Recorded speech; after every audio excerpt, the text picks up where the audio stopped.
Morning everybody, it's bitterly cold today. Right, excuse the noise behind. It's I'm watching Liam while he's on a TikTok live, so he's chuntering at the moment. So today I am going to attempt that the cattery door partition wall thing. So I'm presently chopping up some wood, storing the frame, and to see if I can just make a makeshift area. It is so cold and I have no incentive at all to do this, but I've got to get on. I'm, running out of time. So I'll catch you later.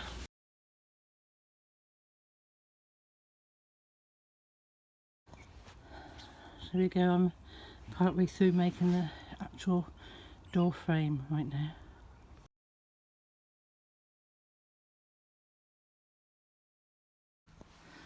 Right, so I've just literally made a quick door frame for size and just tacked her in place.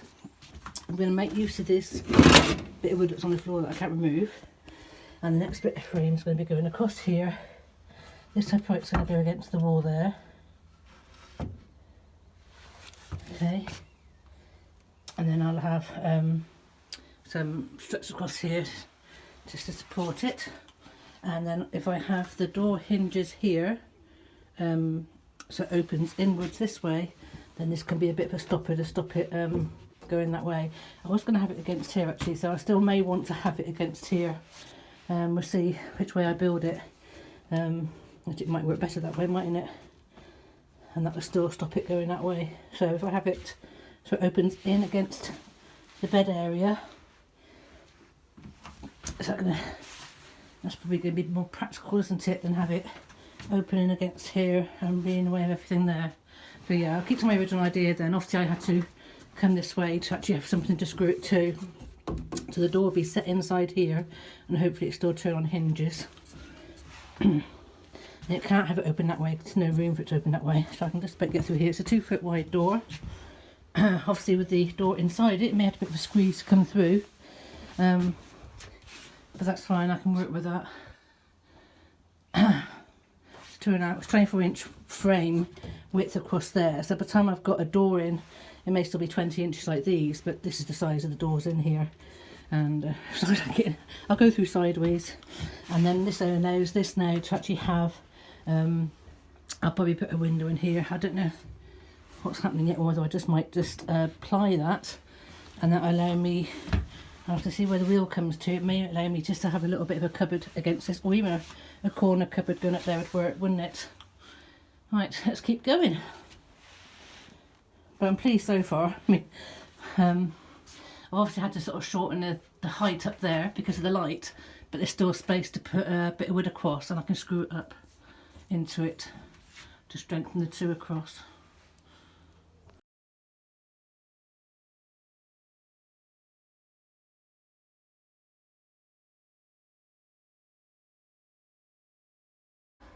Right, so I had to take the square of this one and go that way because this was not square otherwise. The 17 was 18 inches, a gap was missing. So what I've done is actually strengthened it up to that wall, and that's hopefully brought it up right. I don't know, obviously I've got no set square, but obviously I know these are 17 across. So by screwing them to the wall and keeping them straight, that's hopefully brought the door upright, the door frame upright.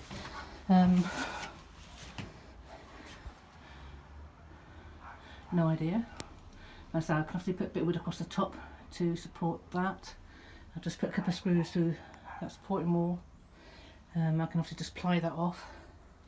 Saying plying that off, it's still got that bit of wood is still prone here, so we'll probably make a little cupboard with that in the base of it, and then this can be a tiny little cupboard, or maybe put cupboards in, who knows, or maybe shelves down that side. I don't know yet. I'm hoping the wheel still fits in here. So what I'm going to do, I'm going to try and put a piece of wood across there and screw that to that to a bit of support the two together a bit more there, because they're the same length. And then I've got to start working on a door frame, and I hope I've got enough wood left for a door frame. And what I'm going to put in the middle of it, I don't know yet. It may be that this door is going to be clad and a solid door, and have this as the see-through area to have a look in, because obviously when you stood outside you can see in here better, and the door can open. So it'll probably be, so I've got plenty of tongue and groove at the moment, so maybe I just got to make a frame and do a tongue and groove door just to make do at the moment, rather than try and mess about with anything that's going to be a bit more complicated, and it'll also be a bit warmer. Still be able to get airflow through. Obviously left that bottom chunk there, so that can be for wires to go through. Yeah, maybe I've got to do a window in that, or just do a complete mesh there. We'll wait and see, but if we're doing that obviously I've got to put another one in there. Thinking on my feet here. Right, let's see if I can make a frame to fit in that now. Hope it's square. I don't know if I've got any hinges actually. Not giant hinges. Right, keep going.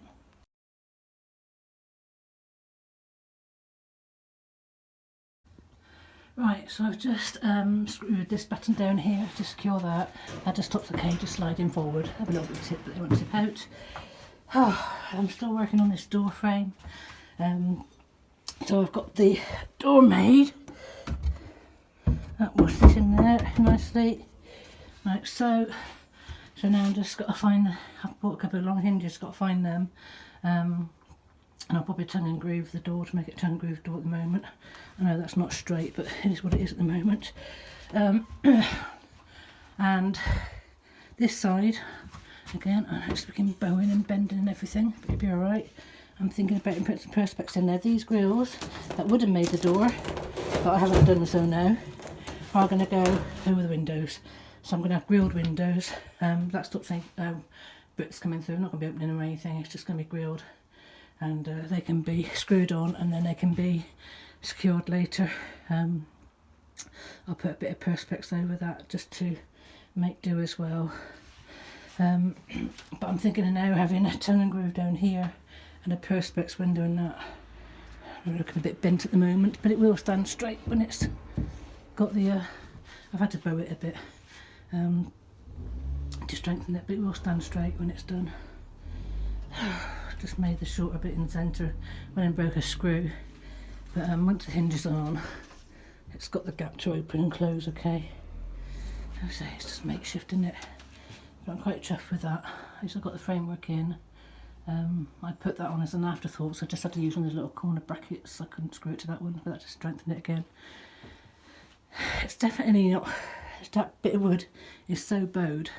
Ideally I need to put another bit in there and strengthen that across. So I'll see if I can do that in a minute, but again, because I haven't ready screwed that on that side, just going to have a couple of those junction things on it. I'll see if I can get a little bit in there just to push that bit in. But you can see how that is bowed. We have a bowed bit of wood. But like I say, we've got enough gap in that. Everything's bowed, everything works fine, it'll be okay once it's hung. But my hinges have gone missing.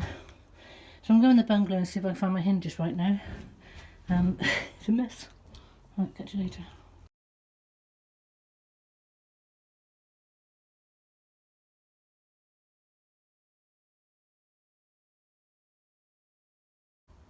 So this is how Grace still is looking. The indicator stalk's just been gaffer taped together. I have got a new one to go on, so I've got a new one to be put on here.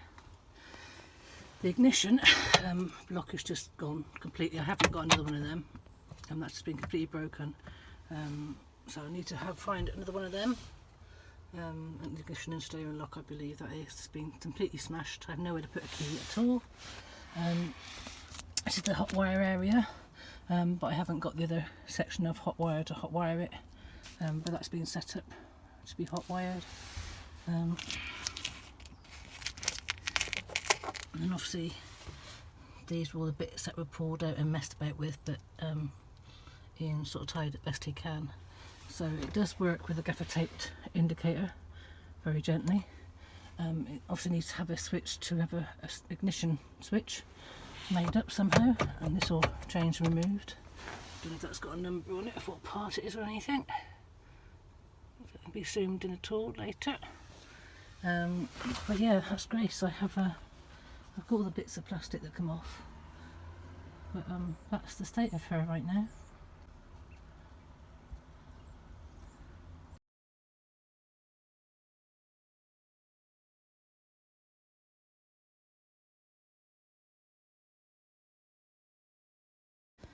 Right, so I've just been in, put the grill on the other side now. I'm going to go around and take all these other bits off if I can. But that, I say, it's more about securing the cats if the windows are smashed through than worrying about smashed windows. So at least if the windows get smashed, the cats can't escape. Same as within here, look, we're making sure that the cat area has to be secure. And I'm also going to make this door more secure as well. And I think that's looking quite good now. Obviously the back windows, like I say, we took the grills off, but we can work. I love the idea of shutters, so I'd like to have some, you know, the old type, like Venetian shutters, but the old type shutters on the windows. So I'd like that, and obviously that would obviously help for night time as well and for security if I shut the shutters in rather than curtains or anything like that. So that's what I'd like on the back windows. There's some nice little, and I'm daft, aren't I, mini shutters, and obviously these ones are fine as they are. Don't need to open the window in here. We'll have enough air coming through the doors. And I'll make sure there's a grill on here somewhere, or at least there's air coming through here. We always open the windows in the front there, and it's well into, well, I say it's into enough for them at the moment. The damp corner's off in the back there, so obviously all this has got to be sealed and lined and insulated for them and that later, but for now it's fine as it is. And the back corner that's wet is not touching the cages. The cages are nice and dry in there, and they'll have lots of fleeces and hammocks and everything inside to travel on. And obviously my bed being out, my bed's under this window, I'm the one who's going to be getting wet in this corner, but at the moment, until that's done, I think we're just going to be sleeping in the back. So yeah, just trying to tidy up a bit now. I've got to finish off this door. I've got to find the hinges, but I've still got to actually complete the door. So this door, I've just got to think what I want to do with it, whether I'm turning and grooving it, which would be quite nice. If it's quite thin, or don't really know what I'm doing. Batten it would be nice, obviously, a nice batten to still see through it, but I might batten that side. But again, I haven't got that sort of wood. I've got bits of chunks of ply, so I might just have to just screw some ply on for now, so at least it is a door, and then worry about the finish after. Like I say, right now I've just got to make a door, don't I? So even if it just means I'm just putting the door in, putting some ply on it, both sides, put some hinges on it and a handle on it, then at least we can travel and I can take it off later. So I think that's just what I've got to do right now. See what I can find amongst this lot to do something with it. Right, back to it.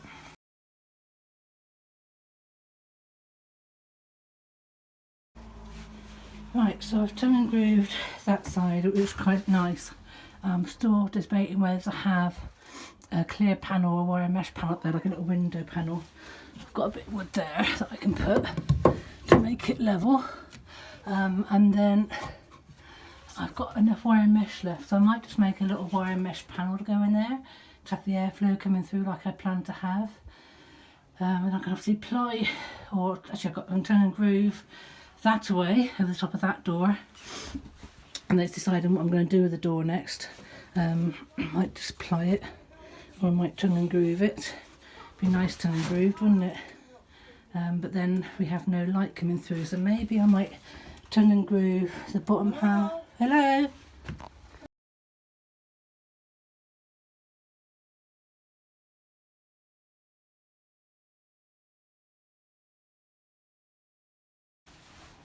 Right, so now I'm just still messing about with the door. I wanted a bit of airflow over the top. The door is going to be raised to open, and there's just enough space to have a bit of a louver type airspace over the top with a bit leftover wood. So I've just done that. Because I haven't got enough mesh won't be strong enough. The cats will be climbing around in here, and that will allow the cats to have a bit of a climb as well. Still trying to decide if I'm going to put a window on that in that side.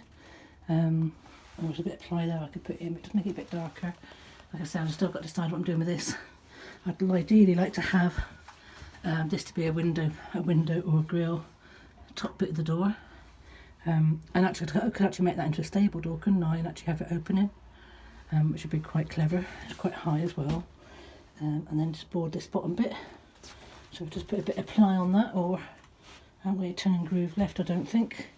So a bit of ply on there, on the bottom, and then make a little window on the top maybe. See how it goes. But I like that bit of grill at the top with a bit of scrap wood being used up. Oh dear, we're getting there slowly. Like I say, I could just cut. That could be going in there.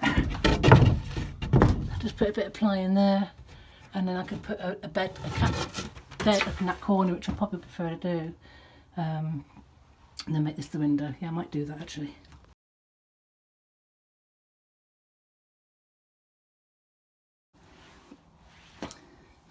Right, so I have the partition wall in and the door frame. I've got the part of the door there. I've just got to do a window to make it a top stable door and ply the bottom bit. I'll show that in a minute. So it's a bit wonky, but it works.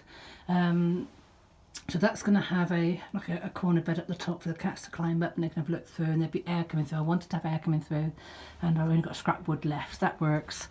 On this side there's still room for me to grab hold of here to get in the extra what I needed, and this might become some sort of shelf here, whatever. It's only sort of thin at the moment, but that just gives you a bit more space when you come in. Maybe put your boots there or something, but I needed to have a grabbing space there to hold on to get in. So you can see that's quite smart there. So there's the airflow going through, and the cats will be able to climb up and have a little look in there, not nosy through. So the windows have been secured, cages are up. So this is my door that I'm working on at the moment. Let me just put it in for you. I've lost my hinges, so I've been working on the wall partition instead. So there we go. The door goes in there.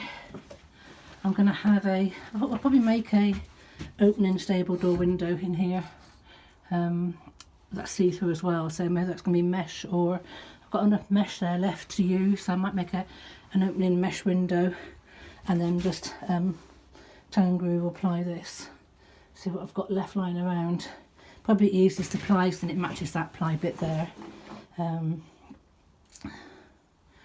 I'm quite happy with that.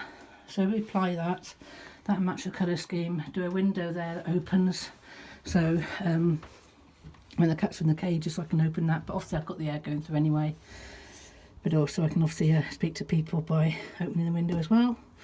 It's also always good to have a emergency exit as well. Not that I get through that, but it's possible I suppose. So I've got to find some hinges now. The hinges I was going to use are big ones. They may be too big, so I might go and buy myself a couple more just decent hinges to go on here. Let's say it will open inwards against the bed area, so it will sit like that when it's open, so it's not going to be taking any more space up, because obviously the bed area is going to go there. I'm going to have some sort of like wardrobe thing going up there, depending on how my bed seat goes.